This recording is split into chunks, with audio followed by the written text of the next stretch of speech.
નમસ્તે વિદ્યાર્થી મિત્રો, હવે આપણે આગળ આ ચેપ્ટરમાં ઉદાહરણ 9.8 જોઈએ. ઉદાહરણ 9.8માં તમને 3 પ્રશ્નો કરેલા છે. ત્રણે 3 પ્રશ્નો અગાઉ ભણી ગયેલી થિયરી પર આધારિત છે. જેમ કે આપણે અગાઉ લેન્સ માટે લેન્સનો પાવર અને લેન્સની કેન્દ્ર લંબાઈનો સંબંધ મેળવી ગયા છીએ.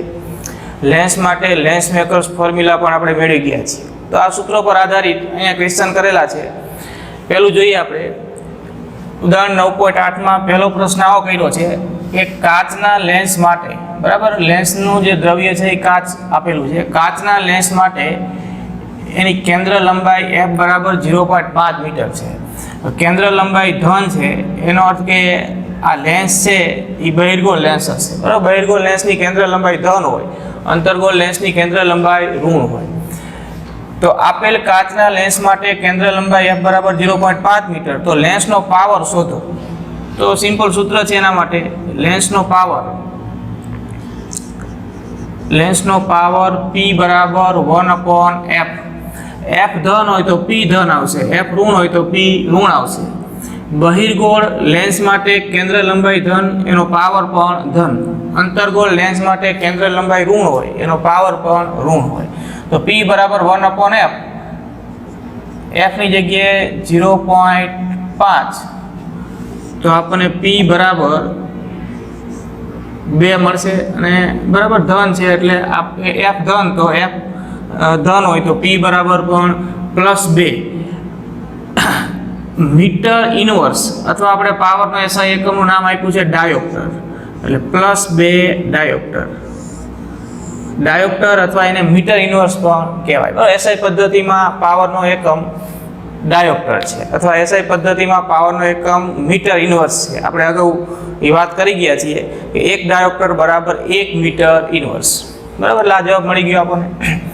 બીજો પ્રશ્ન છે કે દ્વિબહિર્ગોળ લેન્સની બંને બાજુની વક્રતા ત્રિજ્યાઓ r1 બરાબર 10 સેન્ટીમીટર અને બીજી વક્રીભવન કારક સપાટીની વક્રતા ત્રિજ્યા r2 બરાબર 15 સેન્ટીમીટર આપેલ છે. બહિર્ગોળ લેન્સ છે એટલે એની કેન્દ્ર લંબાઈ જે આપી છે એ ધન હોય, બરાબર. f બરાબર 12 સેન્ટીમીટર આપેલ બહિર્ગોળ લેન્સની આ કેન્દ્ર લંબાઈ છે. તો લેન્સના દ્રવ્ય, એટલે કે લેન્સ જે દ્રવ્યનું બન્યું છે એ દ્રવ્ય એટલે અહીંયા કાચ છે, એનો વક્રીભવનાંક શોધો. બરાબર, લેન્સના દ્રવ્યનો વક્રીભવનાંક શોધવો છે આટલી માહિતી પરથી.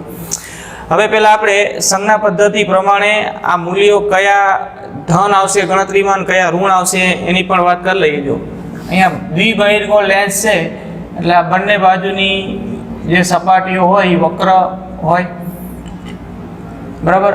આ દ્વિબહિર્ગોળ લેન્સની મુખ્ય અક્ષ થઈ. આ આપાત પ્રકાશ,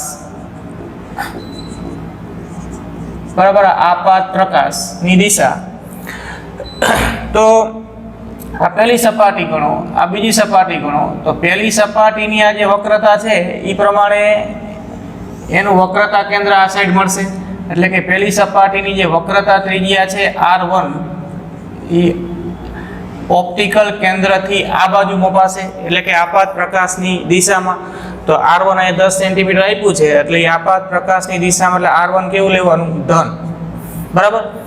અને બીજી જે સપાટી છે આ દ્વિબહિર્ગોળ લેન્સની, એની વક્રતા આ મુજબ છે, એટલે કે એની આ વક્રતા પ્રમાણે એનું વક્રતા કેન્દ્ર આ સાઈડ પડે. અને તેથી બીજી બહિર્ગોળ સપાટી જે છે આ એની વક્રતા ત્રિજ્યા r2 એ ઓપ્ટિકલ કેન્દ્ર p થી આ બાજુ મપાય. આ બાજુ એટલે કે આપાત પ્રકાશની વિરુદ્ધ દિશામાં. તો સંજ્ઞા પદ્ધતિ પ્રમાણે r2 નું જે મૂલ્ય આપ્યું છે એ માઇનસમાં લેવાનું થાય, બરાબર. એટલે આ મુજબ આપણે ગણતરીમાં r1 ધન લેશું અને r2 ઋણ લેશું. બહિર્ગોળ લેન્સ છે એટલે એની કેન્દ્ર લંબાઈ તો ધન જ આવશે, બરાબર. તો આટલી માહિતી છે. અને હવે આપણે લેન્સ મેકર્સ ફોર્મ્યુલાનો ઉપયોગ કરી અને આ જે કાચ, એટલે કે જે કાચનો લેન્સ બનેલો છે એનો વક્રીભવનાંક શોધી શકીએ. લેન્સ મેકર્સ ફોર્મ્યુલા અનુસાર 1/f બરાબર, સૂત્રનું આપણે સ્વરૂપ આવું બનાવ્યું હતું, n2 - n1/n1 1/r1 minus 1/r2 બરાબર. આ મૂળ સ્વરૂપ છે. આમાં n2 એટલે લેન્સ જે દ્રવ્યનો બન્યો છે એનો વક્રી ભવનાંક, અને n1 એટલે લેન્સ જે માધ્યમમાં છે એનો વક્રી ભવનાંક. તો આ લેન્સ છે એ કાચનો બનેલો છે અને કાચનો વક્રી ભવનાંક અહીંયા સૂત્રમાં થશે n2, અને આજુબાજુનું જે માધ્યમ છે એ હવા છે. લેન્સ જે માધ્યમમાં છે હવા છે, અને હવાનો વક્રી ભવનાંક n1, અને n1 બરાબર 1. હવાનો વક્રી ભવનાંક 1 બરાબર. એટલે અહીંયા n1 ઈ હવાનો વક્રી ભવનાંક થયો, n2 ઈ કાચનો વક્રી ભવનાંક થયો, એટલે કે લેન્સ જે દ્રવ્યનો બન્યો છે એનો વક્રી ભવનાંક થયો. એટલે આપણે શોધવાનું છે n2 બરાબર, અને n1 ઈ હવાનો વક્રી ભવનાંક, લેન્સ જે માધ્યમમાં છે, અન્ય કોઈ માધ્યમ નથી, અહીંયા હવા છે, તો n1 એટલે હવાનો વક્રી ભવનાંક થશે જેનું મૂલ્ય 1, જ્યાં n1 બરાબર 1 હવા માટે, અને n2 આપણે શોધવું છે, n2 બરાબર n કહી દઈએ બરાબર, કાચ માટે કે લેન્સના દ્રવ્યનો વક્રી ભવનાંક. r1 r2 અને f ના મૂલ્યો આપેલા છે, આમાં મૂકી દઈએ આપણે. તો 1/f, f ના સ્થાને લખીએ 12, n2 બરાબર n, n1 બરાબર 1, 1/r1 ની કિંમત છે 10 પ્લસ 10 છે બરાબર. આ માઇનસ તો સૂત્રમાં છે જ. r2 ના સ્થાને આપણે લખીશું -15, એટલે 1/12 બરાબર આ n - 1 1/10, આ માઇનસ માઇનસ પ્લસ થઈ જશે બરાબર. અહીંયા લસા લઈ લો અને થોડું સાદરૂપ આપીને n નું મૂલ્ય શોધી શકાય બરાબર. જો અહીંયા લસા લઈ લો, આ એમને મૂકી આપણે પહેલા. 1/12 બરાબર n1 - 1. અહીંયા 10 છે, અહીંયા 15 છે. 10 ગુણ્યા 3 30, ઉપર નીચે 3 વડે ગુણો તો 3/30 પ્લસ અહીંયા 2 વડે ગુણો, ઉપર 2 ગુણ્યા 1 અને નીચે 2 ગુણ્યા 15, 15 દુ 30. 1/12 બરાબર n1 - 1, 3 ને 2 5/30. તો 1/12 બરાબર n1 - 1 બરાબર, 5 6 30, 1/6 થશે. છેદ ઉડાડો એટલે હવે અહીંયા 6 છે, અહીંયા 12 છે, આ 6 અહીંયા ગુણાકારમાં લઈ લો તો n1 - 1 બરાબર 6/12, 6 અહીંયા આવી જાય બરાબર. 1 ગુણ્યા 1 અહીંયા નીચે આવશે એટલે 12 ગુણ્યા 1 તો 12 જ થશે. એટલે આ થશે 1/2, એટલે n - 1 બરાબર 1/2, તો n બરાબર 1/2 પ્લસ 1 બરાબર 3/2, અથવા n બરાબર 1.5 બરાબર. તો આપણે જે જવાબ મેળવવાનો હતો એ મળશે 1.5. લેન્સ જે દ્રવ્યનો બનેલો છે એનો વક્રી ભવનાંક થશે 1.5 બરાબર. ઓકે, હવે આમાં ત્રીજો પ્રશ્ન કરેલો છે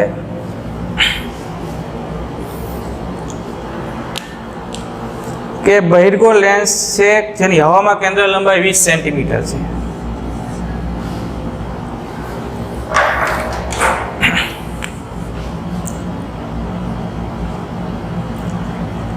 બહિર્ગોળ લેન્સ છે હવાના માધ્યમમાં, હવામાં કેન્દ્ર લંબાઈ જેને આપણે FA વડે દર્શાવીએ, FA બરાબર 20 સેન્ટીમીટર. બહિર્ગોળ લેન્સ એટલે કેન્દ્ર લંબાઈ ધન થશે. તો હવે એ બહિર્ગોળ લેન્સ હવામાં છે ત્યારે એની કેન્દ્ર લંબાઈ 20 સેન્ટીમીટર છે, તો એને પાણીમાં એને મૂકવામાં આવે તો કેન્દ્ર લંબાઈ કેટલી? હવામાં કેન્દ્ર લંબાઈ આટલી, તો એ જ બહિર્ગોળ લેન્સની પાણીમાં કેન્દ્ર લંબાઈ કેટલી બરાબર. એટલે આપણે શોધવાનું છે, એને FW નામ આપીએ. પાણીમાં કેન્દ્ર લંબાઈ FW કેટલી? એટલે આપેલ બહિર્ગોળ લેન્સની હવામાં કેન્દ્ર લંબાઈ આપણે જાણીએ છીએ, અને પાણીમાં એની કેન્દ્ર લંબાઈ શોધવી છે. એ સિવાય આપણને એ બહિર્ગોળ લેન્સ માટે પાણીનો વક્રી ભવનાંક આપેલો છે અને કાચનો વક્રી ભવનાંક આપેલો છે. પાણીનો વક્રીભવનાંક એને આપણે NW કહીએ 1.33 છે અને કાચનો વક્રીભવનાંક બહિર્ગોળ લેન્સ જે દ્રવ્યનો બન્યો છે બરાબર એ કાચ છે કાચનો વક્રીભવનાંક આપ્યો છે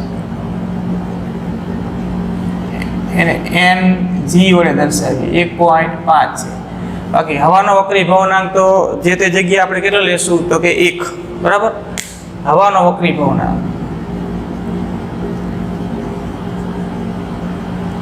હવાનો વક્રીભવનાંક NA બરાબર 1 એટલે NW પાણીનો વક્રીભવનાંક NG કાચનો વક્રીભવનાંક અને હવાનો વક્રીભવનાંક 1 પાણીનો વક્રીભવનાંક એટલે પાણીનો નિરપેક્ષ વક્રીભવનાંક થયો અથવા તો નિરપેક્ષ વક્રીભવનાંકનો અર્થ પણ આપણે જાણીએ છીએ કે પાણીનો હવાની સાપેક્ષ વક્રીભવનાંક એટલે પાણીનો નિરપેક્ષ વક્રીભવનાંક જેને આપણે NW વડે દર્શાવ્યું 1.33 એવી જ રીતે કાચનો નિરપેક્ષ વક્રીભવનાંક NG 1.5 અથવા એને કહેવાય કાચનો હવાની સાપેક્ષ વક્રીભવનાંક NG બરાબર 1.5 અને હવાનો વક્રીભવનાંક તો 1 બરાબર તો હવે આપણે પાણીમાં આપેલ બહિર્ગોળ લેન્સની કેન્દ્ર લંબાઈ શોધવી છે તો એના માટે આપણે અહીંયા પણ લેન્સ મેકર્સ ફોર્મ્યુલા જ વાપરીશું જો આપણે પહેલા લેન્સ હવામાં હોય ત્યારે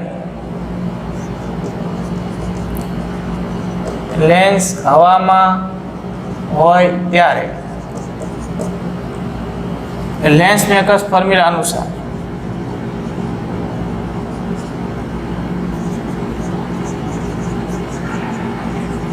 લેન્સ મેકર્સ ફોર્મ્યુલા અનુસાર મૂળ સૂત્રનું સ્વરૂપ આપણે અગાઉના એક્ઝામ્પલ્સમાં આ વાપર્યું તો એ જ સૂત્ર વાપરવાનું છે બરાબર મૂળ સ્વરૂપ આ છે આપણે અહીંયા આ જ સૂત્ર લખીએ છીએ પણ લેન્સ હવામાં છે ત્યારે એની હવામાં કેન્દ્ર લંબાઈ અહીંયા લાગશે જેને આપણે FA વડે દર્શાવીશું એટલે 1/FA n2 - n1/n1 બરાબર આપણે અહીંયા આ રીતે સંજ્ઞા આપી હતી પણ અહીંયા થોડીક સંજ્ઞામાં ફેરફાર કરીએ જો n2 નો અર્થ છે લેન્સ જે દ્રવ્યનો બન્યો છે એનો વક્રીભવનાંક તો લેન્સ અહીંયા કાચનો બનેલો છે તો કાચના વક્રીભવનાંકની સંજ્ઞા આપણે શું વાપરીએ અહીંયા NG તો NG -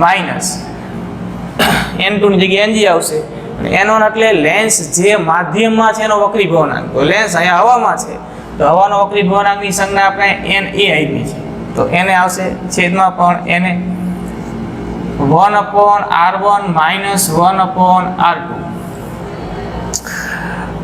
આને સમીકરણ નંબર 1 આપો બરાબર અહીંયા R1 R2 એટલે એ લેન્સ છે એની બે બાજુની વક્રતા ત્રિજ્યાઓ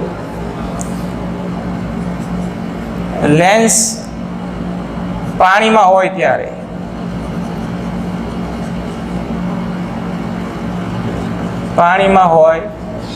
ત્યારે 1/FW બરાબર NG - NW છેદમાં NW 1/R1 - 1/R2 આ સમીકરણ નંબર 2 આપો હવે જો અહીંયા NG તો એજીટી જ આવશે લેન્સ તો એનો ઈ છે એટલે લેન્સના દ્રવ્યનો વક્રીભવનાંક NG માઇનસ લેન્સ જે માધ્યમમાં છે એનો વક્રીભવનાંક અહીંયા લેન્સ પાણીમાં છે તો પાણીનો વક્રીભવનાંક NW આવશે અહીંયા પણ NW આવશે બરાબર તો આ સમીકરણ 1 અને 2 આપણે લેન્સ મેકર્સ ફોર્મ્યુલા પરથી બનાવ્યા આપણે શોધવાનું છે FW આ FW શોધવું છે તો FW શોધવા માટે સમીકરણ 1 અને 2 નો ગુણોત્તર લઈ લઈએ જો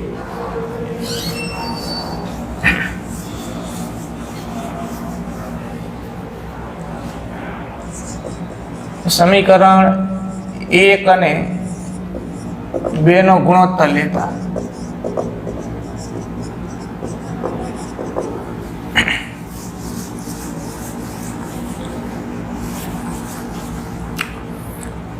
એટલે આવું થશે જો કે 1/FA 1/FA અને એના છેદમાં આવશે 1/FW આપણે આના છેદમાં જે 1/FW આવે એને વ્યસ્ત કરીને ગુણાકારમાં લખી શકાય એટલે કે FW છેદમાં 1 બરાબર જો હવે આ સાઈડના પદમાં આ બંને સમીકરણોમાં આટલું જે ભાગ છે એ બેયમાં હરખો જ છે. જો લેન્સ એકનો એક છે એટલે આ જે પદ છે વક્રતા ત્રિજ્યાવાળા જે પદ છે એ તો બંને માધ્યમમાં હરખા જ રહેવાના, બરાબર. કેમ કે વક્રતા ત્રિજ્યા છે એ તો કંઈ લેન્સ જે માધ્યમમાં છે એની પર આધારિત પદ નથી.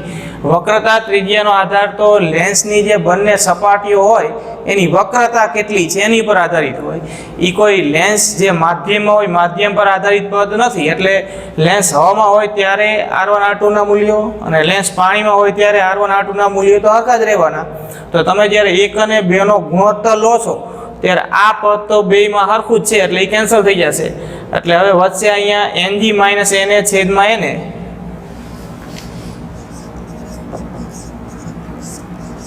બરાબર. અને એના છેદમાં આ NG માઇનસ NW છેદમાં NW એ પદને આપણે આમ વ્યસ્ત કરીને ગુણાકારમાં લખી શકીએ. NW છેદમાં NG માઇનસ NW, બરાબર. હવે આમાં કિંમતો મૂકી દેવાની છે. જો આપણે શોધવાનું છે FW એટલે FW છેદમાં FA, તો FW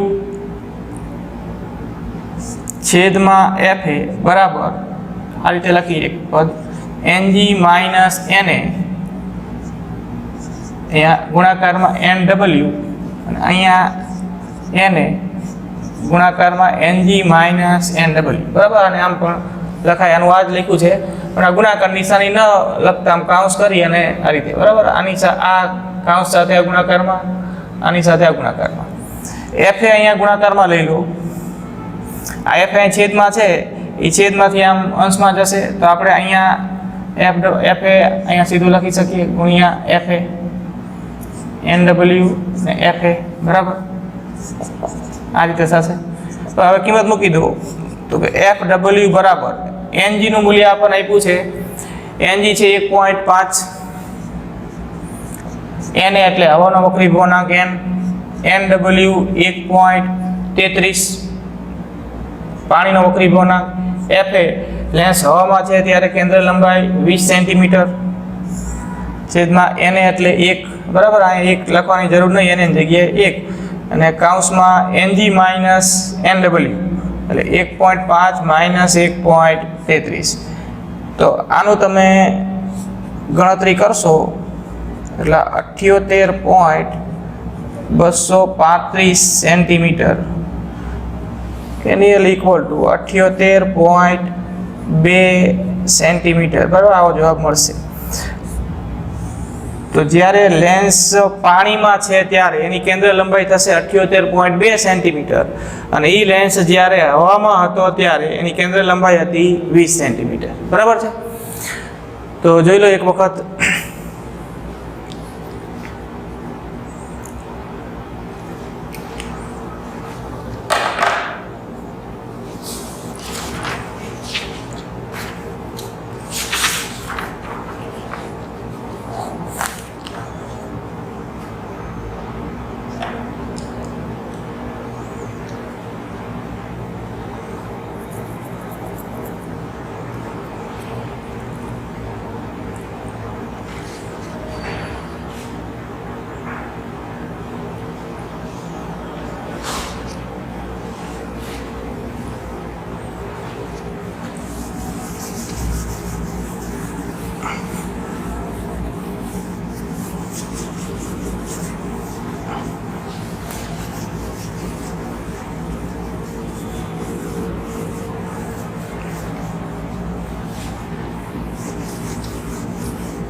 જો હવે આપણે આગળ જોઈએ સ્વાધ્યાયમાં 7મો દાખલો, સ્વાધ્યાયમાં 9.7, બરાબર. સ્વાધ્યાયના એક્ઝામ્પલ્સમાં 9.7નું એક્ઝામ્પલ આપણે જોઈએ.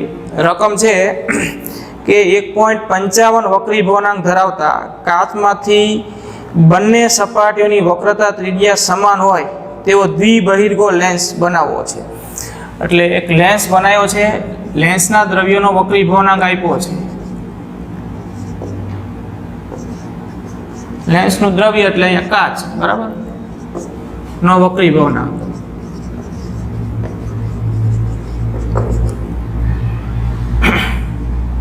એક પોઈન્ટ એને આપણે N2 વડે દર્શાવીએ અથવા NG વડે પણ દર્શાવી શકીએ, બરાબર, 1.55.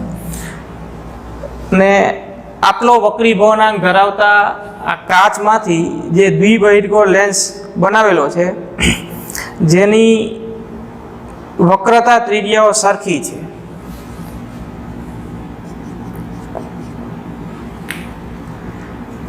બરાબર, આ બહિર્ગોળ લેન્સ છે.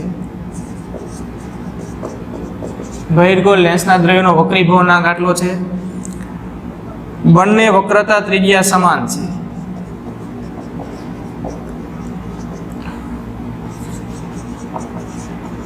સમાન છે એનો અર્થ કે R1 બરાબર પણ R અને R2 બરાબર પણ R, મૂલ્યો સરખા છે બે વક્રતા ત્રિજ્યાના.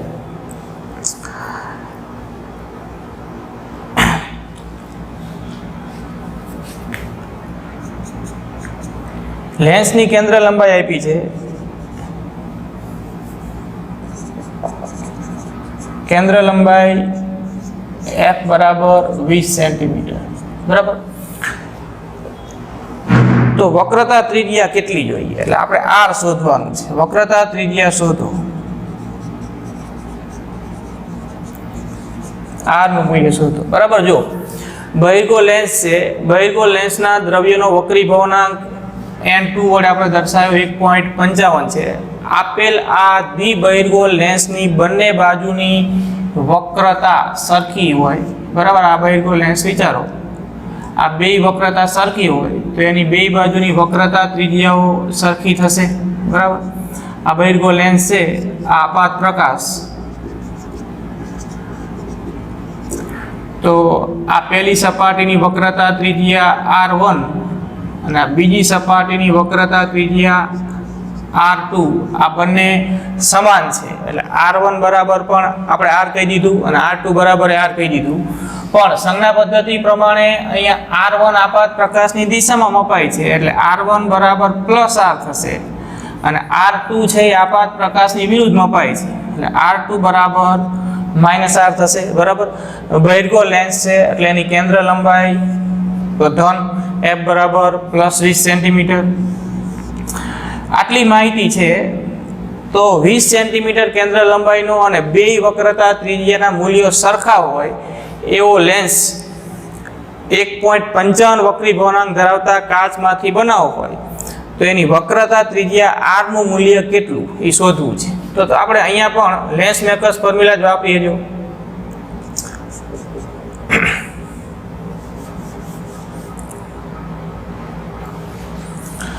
લેન્સ મેકર્સ ફોર્મ્યુલા અનુસાર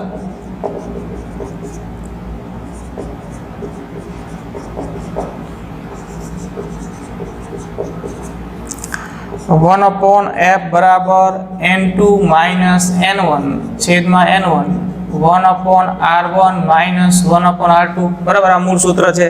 બસ આમાં કિંમત મૂકી દો એટલે આપણને R નું મૂલ્ય મળી જશે. જો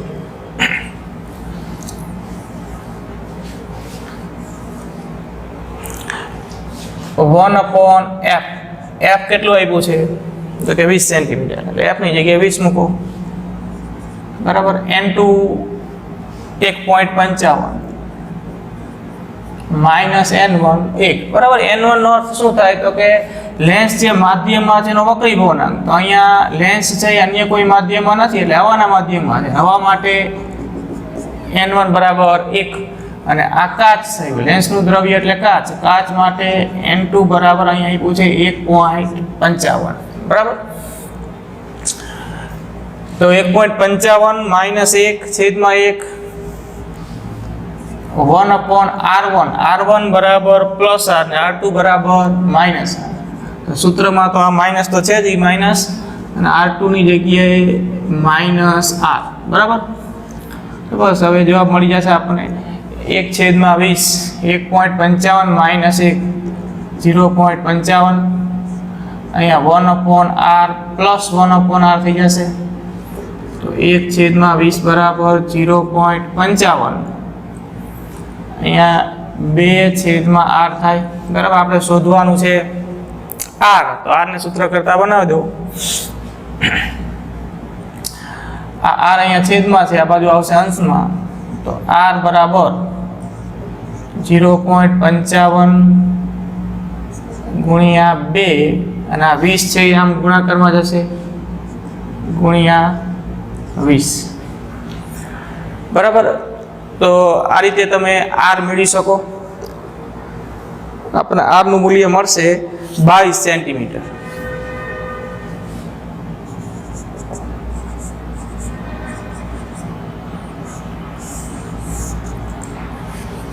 જોઈ લો એક વખત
જો હવે સ્વાધ્યાયમાં 9.8 બરાબર આ એક્ઝામ્પલ્સમાં શું વાત કરી છે જો તો કે પ્રકાશની કિરણાવલી કોઈ એક બિંદુ P પાસે કેન્દ્રિત થાય છે એટલે આપણે પહેલા તો આ એક સિમ્પલ આકૃતિ દોરીએ કે આ કોઈ બિંદુ P છે અને પ્રકાશની કિરણાવલી એટલે કે પ્રકાશના કિરણો આ રીતે P બિંદુ પાસે બરાબર કેન્દ્રિત થાય છે એટલે આવા ઘણા બધા કિરણો કે જે આ રીતે બિંદુ P પાસે કેન્દ્રિત થાય છે બરાબર આ પરિસ્થિતિ છે પહેલા હવે એમ કીધું છે કે આ કિરણાવલી એટલે કે આ કિરણો જે P પાસે કેન્દ્રિત થાય છે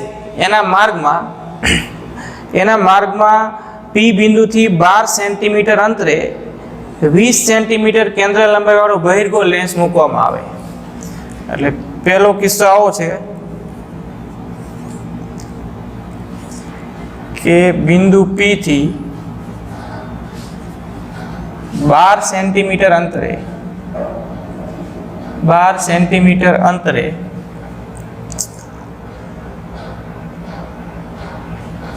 20 સેન્ટીમીટર કેન્દ્ર લંબાઈ વાળો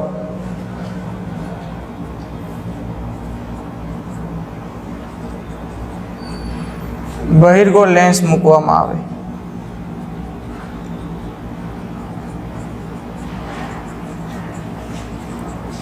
બરાબર બિંદુ P થી 12 સેન્ટીમીટર અંતરે 20 સેન્ટીમીટર કેન્દ્ર લંબાઈવાળો બહિર્ગોળ લેન્સ મૂકવામાં આવે તો કિરણાવલી કયા બિંદુએ કેન્દ્રિત થશે?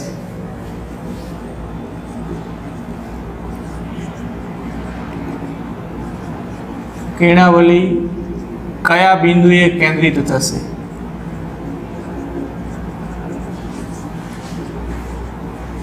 બરાબર, આ રીતનો પ્રશ્ન કરેલો છે. જો હવે જ્યાં સુધી કોઈ આ કિરણાવલીના માર્ગમાં કોઈ લેન્સ નથી, બરાબર, આ કિરણોના માર્ગમાં કોઈ લેન્સ નથી ત્યાં સુધી તો એ કિરણો બિંદુ P પાસે કેન્દ્રિત થાય છે. હવે આપણે બિંદુ P થી આમ 20 સેન્ટીમીટર અંતરે આ કિરણોના માર્ગમાં એક બહિર્ગોળ લેન્સ મૂકવાનો છે કે જેની કેન્દ્ર લંબાઈ છે 20 સેન્ટીમીટર. તો આપણે ફરીથી આકૃતિ દોરીએ. જો બરાબર, આ કિરણો કે જ્યારે લેન્સ નથી ત્યારે બિંદુ P પાસે કેન્દ્રિત થાય છે. આ બિંદુ P પાસે કેન્દ્રિત થાય છે. હવે એના માર્ગમાં આપણે લેન્સ મૂકીશું, બહિર્ગોળ લેન્સ. આ બહિર્ગોળ લેન્સ એના માર્ગમાં મૂકવામાં આવે કે જે બિંદુ P થી એ બહિર્ગોળ લેન્સ 12 સેન્ટીમીટર અંતરે મૂકવામાં આવે છે. આ અંતર છે 12 સેન્ટીમીટર. બરાબર, તો આ કિરણો ક્યાં કેન્દ્રિત થશે? તો હવે બહિર્ગોળ લેન્સ માર્ગમાં આવશે એટલે આ કિરણો જે છે એ બહિર્ગોળ લેન્સ નહોતો ત્યારે સીધા માર્ગે આમ ગતિ કરીને P બિંદુ સુધી આવતા હતા. આ બિંદુ P સુધી આવતા હતા. હવે જેવો લેન્સ એના માર્ગમાં આવશે એટલે લેન્સ વડે કિરણોનું વક્રીભવન થશે. વક્રીભવન થશે એટલે કિરણો છે એ આમ આ અક્ષ જે આ છે એ હવે બહિર્ગોળ લેન્સની અક્ષ થઈ અક્ષ તરફ આમ વળશે. એનો અર્થ કે એ કિરણો P પાસે કેન્દ્રિત થવાને બદલે થોડા આ બાજુ આમ ડાબી સાઈડ કોઈ બિંદુ પાસે કેન્દ્રિત થશે. એટલે હવે એ કિરણો આમ થોડા વાંકા વળી અને અહીંયા ધારો કે કેન્દ્રિત થાય છે અહીંયા. બરાબર, જેને આપણે I કહી દઈએ. એટલે પહેલા બિંદુ P પાસે કેન્દ્રિત થતા હતા લેન્સની ગેરહાજરીમાં, અને લેન્સની હાજરીમાં હવે કિરણો બિંદુ I પાસે કેન્દ્રિત થશે આ રીતે. બરાબર, તો આ બિંદુ I છે એ આ લેન્સથી કેટલા અંતરે મળે એ આપણે શોધવું છે. તો હવે આના માટે શું વિચારવાનું હોય? જો તો કે બિંદુ P જે છે એ લેન્સ માટે એક આભાસી વસ્તુ તરીકે વર્તે. બરાબર, આ બિંદુ P એ અહીંયા આભાસી વસ્તુ થઈ અને એ વસ્તુનું આ લેન્સ વડે મળતું પ્રતિબિંબ થયું. આ પ્રતિબિંબ. બરાબર, તો એનો અર્થ કે આ આભાસી વસ્તુનું લેન્સથી અંતર 12 સેન્ટીમીટર છે તો આ 12 સેન્ટીમીટર એ વસ્તુ અંતર થયું અને આપણે પ્રતિબિંબ I પાસે મળે છે એટલે I બિંદુ લેન્સથી કેટલા અંતરે છે શોધવું છે. એનો અર્થ કે આપણે આપેલ આભાસી વસ્તુનું આ લેન્સ વડે મળતા પ્રતિબિંબ અંતર શોધવાનું થયું. બરાબર, આપણે માહિતી આપીએ જો કે બિંદુ P એ લેન્સ માટે આપેલ બહિર્ગોળ લેન્સ માટે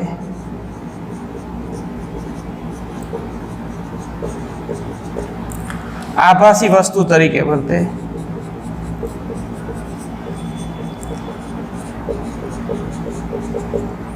બરાબર, આભાસી વસ્તુ તરીકે વર્તે જેનું પ્રતિબિંબ આકૃતિમાં દર્શાવ્યા પ્રમાણે I પર મળે છે.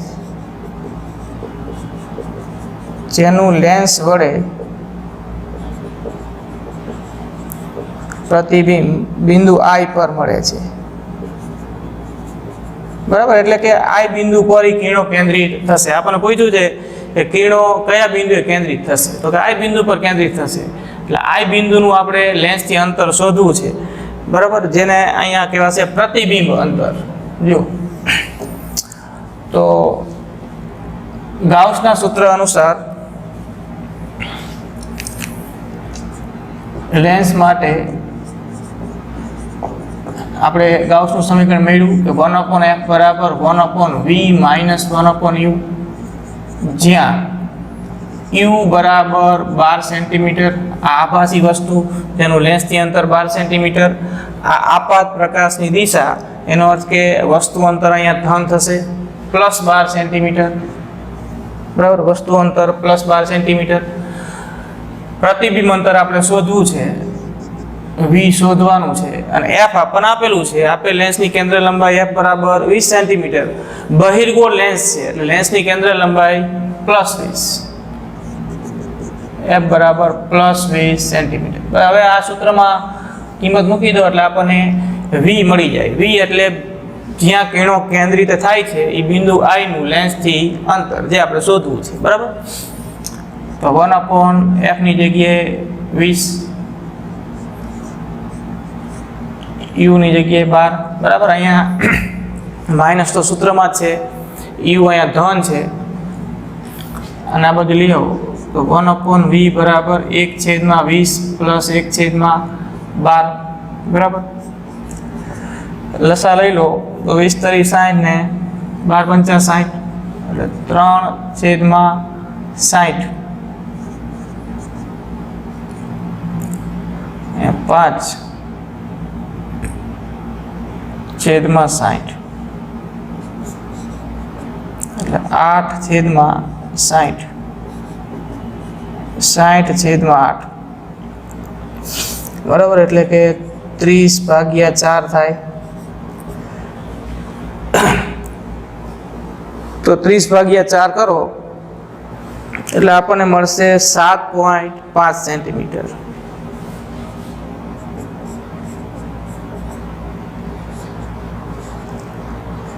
અને એ પ્લસ મળ્યું, પ્લસ 7.5 સેન્ટીમીટર.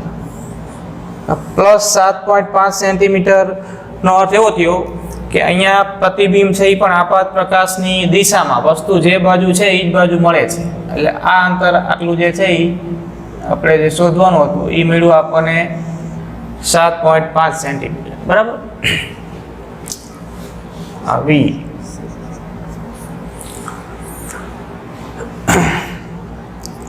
જોઈ લો એક વખત. આમાં હજી બીજો કિસ્સો આપણને આપેલો છે.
જો બીજો કિસ્સો છે કે આ કિરણો કે જે બિંદુ P પર કેન્દ્રિત થતા હતા એ બિંદુ P થી હવે 12 સેન્ટીમીટર અંતરે 16 સેન્ટીમીટર કેન્દ્ર લંબાઈ વાળો અંતર્ગોળ લેન્સ મૂકવામાં આવે છે, બરાબર. પહેલા બહિર્ગોળ લેન્સ મૂક્યો હતો 12 સેન્ટીમીટર અંતરે અને હવે 16 સેન્ટીમીટર કેન્દ્ર લંબાઈ વાળો અંતર્ગોળ લેન્સ મૂકવામાં આવે છે. તો એ કિરણાવલી કયા બિંદુએ કેન્દ્રિત થશે?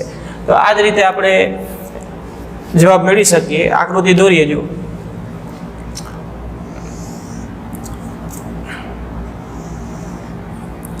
જ્યાં સુધી લેન્સ નથી મૂક્યો ત્યાં સુધી આ કિરણો બિંદુ P પર કેન્દ્રિત થાય છે, બરાબર.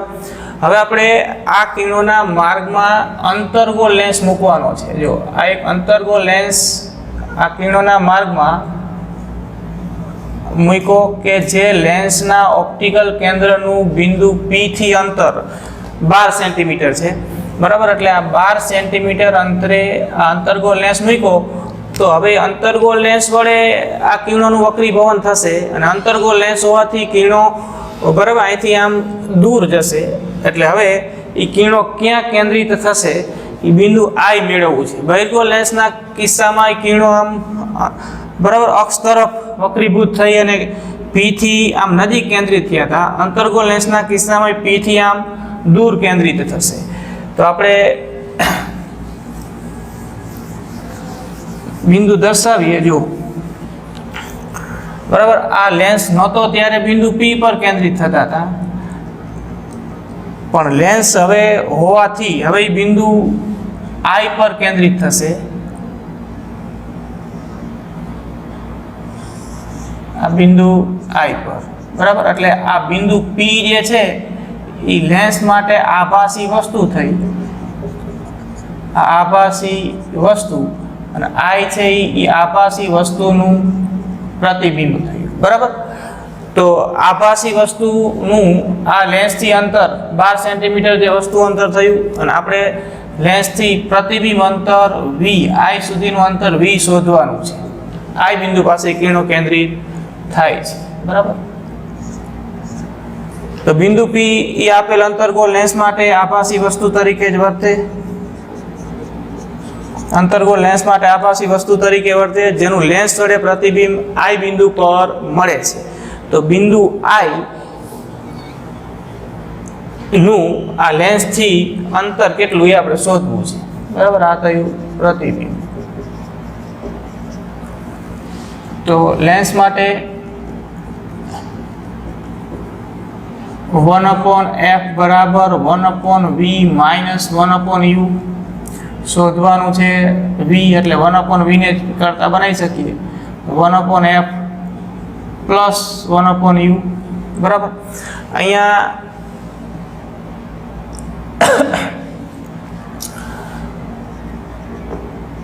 u બરાબર 12 સેન્ટીમીટર, બરાબર. આપાત પ્રકાશની દિશામાં અંતર છે એટલે પ્લસ. અંતર્ગોળ લેન્સ છે એટલે એની કેન્દ્ર લંબાઈ ઋણ આવશે, અને કેન્દ્ર લંબાઈ 16 સેન્ટીમીટર છે, -16 સેન્ટીમીટર, બરાબર. તો આ સમીકરણમાં કિંમતો મૂકી દઉં તો 1/v is equal to f ના સ્થાને -16 પ્લસ u ના સ્થાને 12.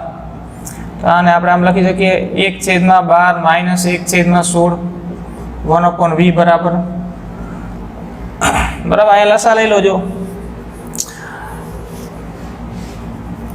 12 અહીંયા 4/48, અહીંયા 3/48, 1/v બરાબર એટલે આ 1/48, બરાબર. એટલે v બરાબર થશે 48 સેન્ટીમીટર, અને એ મૂલ્ય આપણને પ્લસ મળ્યું. જો v બરાબર પ્લસ 48 સેન્ટીમીટર, એટલે કે અહીંયા પ્રતિબિંબ આપાત પ્રકાશની દિશામાં જ લેન્સથી 48 સેન્ટીમીટરના અંતરે મળશે, અથવા તો કિરણો લેન્સથી આપાત પ્રકાશની દિશામાં 48 સેન્ટીમીટર અંતરે કેન્દ્રિત થશે, બરાબર. એટલે અંતર્ગોળ લેન્સ માટે આ રીતે આ વાત થશે. જોઈ લો એક વખત.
જો હવે સ્વાધ્યાયમાં 9.10 છે નો એક્ઝામ્પલ, અહીંયા રકમમાં તમને માહિતી આપેલી છે કે 30 સેન્ટીમીટર કેન્દ્ર લંબાઈના બહિર્ગોળ લેન્સને 20 સેન્ટીમીટર કેન્દ્ર લંબાઈના અંતર્ગોળ લેન્સ સાથે સંપર્કમાં રાખ્યો છે. એટલે બહિર્ગોળ લેન્સ કે જેની કેન્દ્ર લંબાઈ 30 સેન્ટીમીટર છે આપણે f1 વડે દર્શાવીએ તો f1 બરાબર 30 સેન્ટીમીટર અને બહિર્ગોળ લેન્સ હોવાથી +30 સેન્ટીમીટર અને એને 20 સેન્ટીમીટર કેન્દ્ર લંબાઈના અંતર્ગોળ લેન્સ સાથે સંપર્કમાં રાખ્યો છે. આ બે લેન્સનું સંયોજન કરેલું છે. અંતર્ગોળ લેન્સ કે જેની કેન્દ્ર લંબાઈ f2 વડે દર્શાવીએ જેનું મૂલ્ય 20 સેન્ટીમીટર છે એટલે આપણે -20 સેન્ટીમીટર લેવાનું થાય કેમ કે અંતર્ગોળ લેન્સ માટે કેન્દ્ર લંબાઈ ઋણ હોય. તો આ બે લેન્સનું સંયોજન કરેલું છે અને એ સંયોજનની સમતુલ્ય કેન્દ્ર લંબાઈ શોધો અને જે સમતુલ્ય લેન્સ જે મળે એટલે કે આ સંયોજનને અનુરૂપ જે સમતુલ્ય લેન્સ અથવા સંયોજનનું પરિણામી લેન્સ જે મળે એ કયા લેન્સ તરીકે વર્તે એવો પ્રશ્ન છે. તો આપણે પહેલા સમતુલ્ય કેન્દ્ર લંબાઈ શોધીએ. આ બંને લેન્સના સંયોજનની સમતુલ્ય કેન્દ્ર લંબાઈ શોધો. સમતુલ્ય કેન્દ્ર લંબાઈ f કહીએ, f શોધો. બરાબર. તો આપણે લેન્સના સંયોજન માટે સમતુલ્ય કેન્દ્ર લંબાઈ શોધવાનું સૂત્ર મેળવી ગયા છીએ.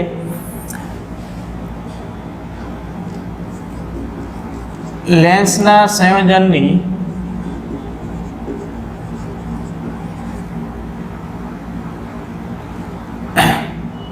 લેન્સના સંયોજન માટે આપણે સૂત્ર બનાવ્યું છે 1/f બરાબર 1/f1 પ્લસ 1/f2 બરાબર. હવે આ સૂત્ર બે લેન્સ હોય તો આવા બે પદ આવશે, 3 લેન્સ હોય તો આવા 3 પદ આવશે, 4 લેન્સ હોય તો આવા 4 પદ આવશે. આ f1 f2 f3 એ ક્રમશઃ સંયોજનમાં રહેલા લેન્સની કેન્દ્ર લંબાઈ છે અને f એ સંયોજનની સમતુલ્ય કેન્દ્ર લંબાઈ છે. બરાબર.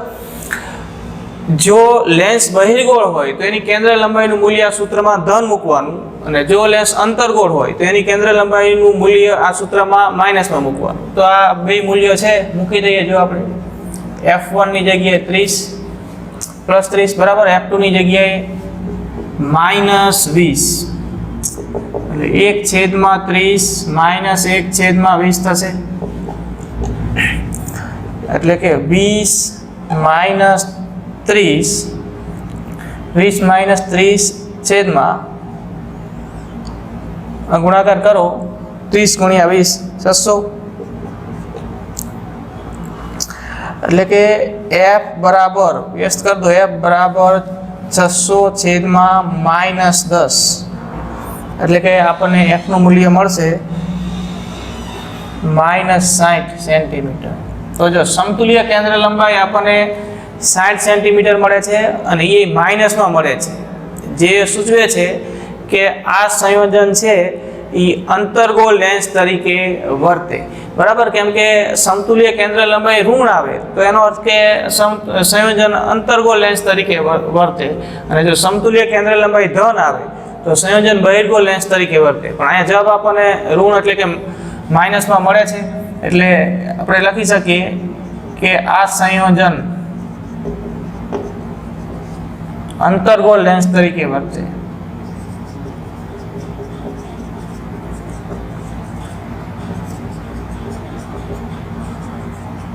બરાબર. જોઈ લો એક વખત.